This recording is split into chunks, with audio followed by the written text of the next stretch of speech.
We've all experienced the progress of artificial intelligence.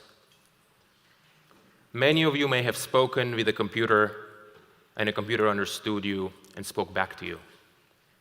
With the rate of progress being that it is, it's not difficult to imagine that at some point in the future, our intelligent computers will become as smart or smarter than people.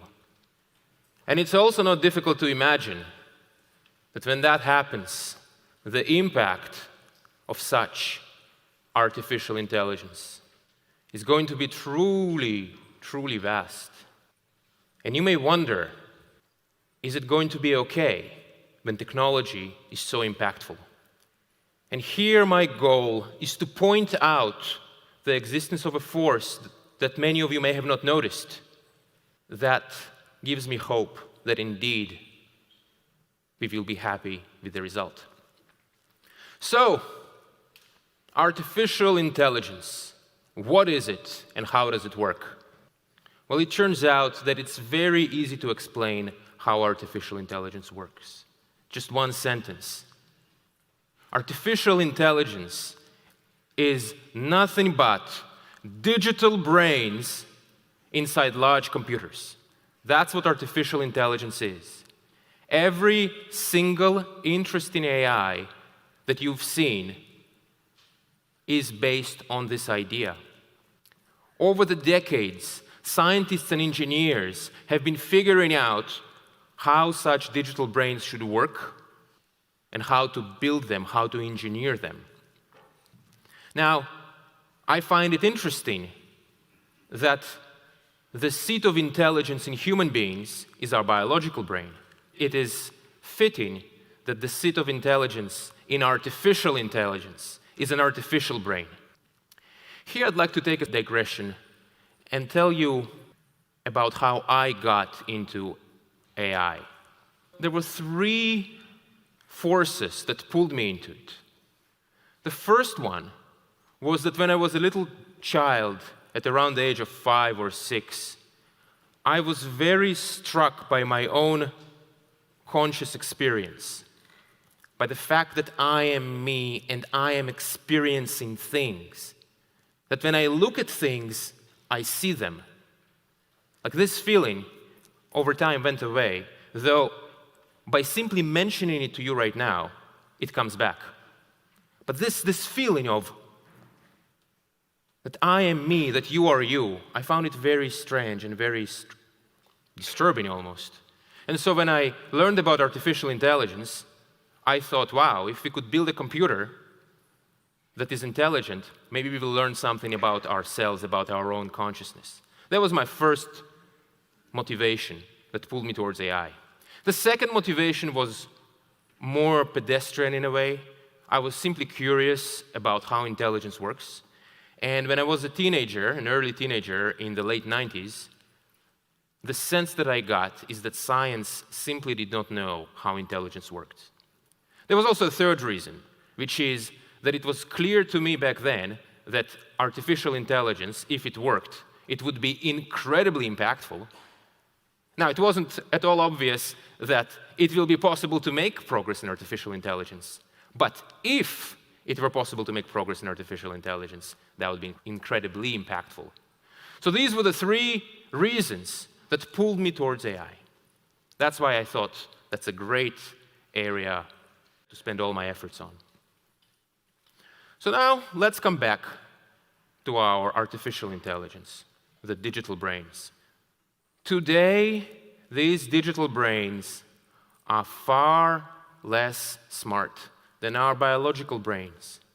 When you speak to an AI chatbot, you very quickly see that it's not all there, that it's, it understands mostly, sort of, but you can clearly see that there are so many things it cannot do, and that there are some strange gaps.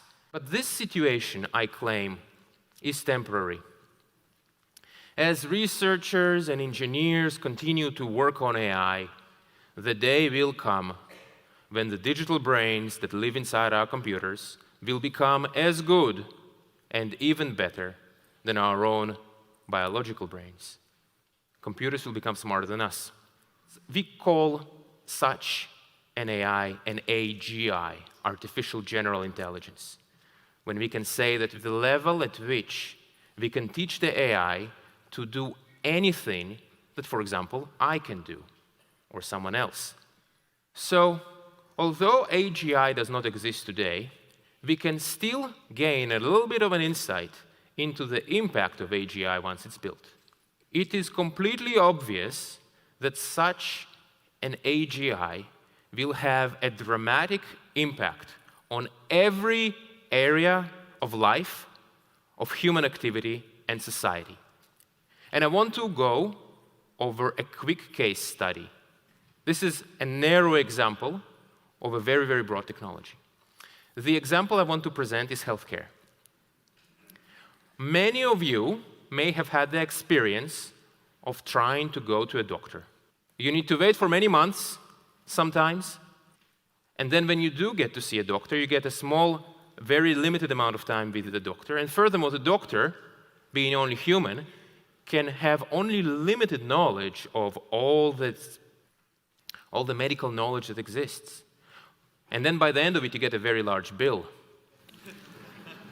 Well, if you have an intelligent computer, an AGI, that is built to be a doctor, it will have complete and exhaustive knowledge of all medical literature.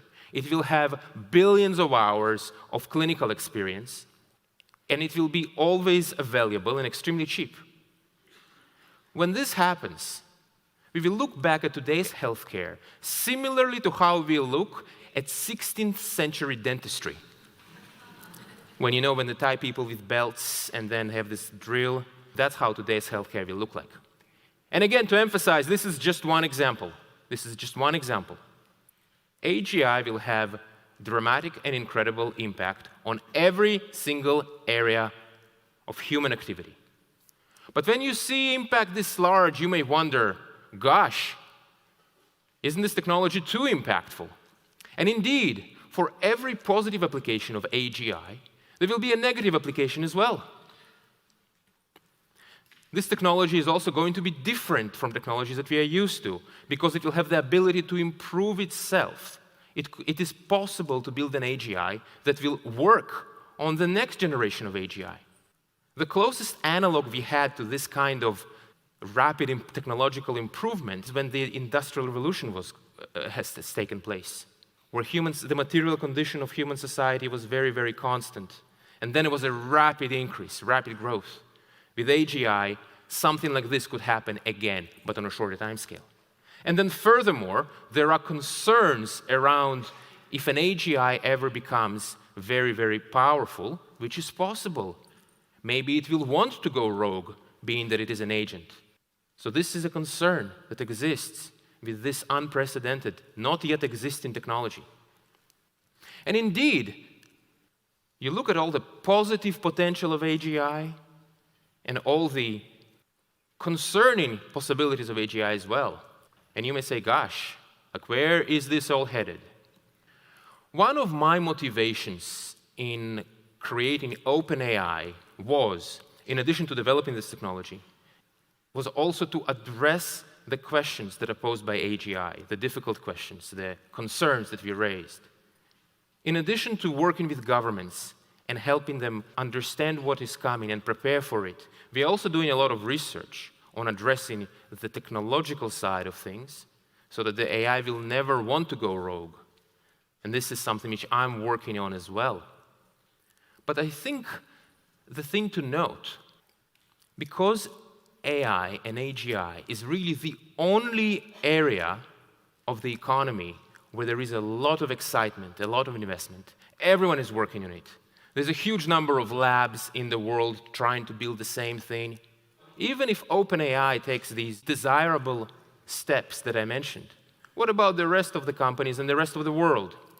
And this is where I want to make my observation about the force that exists. And this observation is this. Consider the world 1 year ago. As recently as 1 year ago, people weren't really talking about AI, not in the same way at all. What happened? We all experienced what it's like to talk to a computer and to be understood. The idea that computers will become really intelligent and eventually more intelligent than us is becoming widespread. It used to be a niche idea that only a few enthusiasts and hobbyists and people who were very into AI were thinking about. But now everyone is thinking about it. And as AI continues to make progress, as technology continues to advance, as more and more people see what AI can do and where it is headed towards, then it will become clear just how dramatic, incredible, and almost fantastical AGI is going to be, and how much trepidation is appropriate. And what I claim will happen is that people will start to act in unprecedentedly collaborative way out of their own self-interest.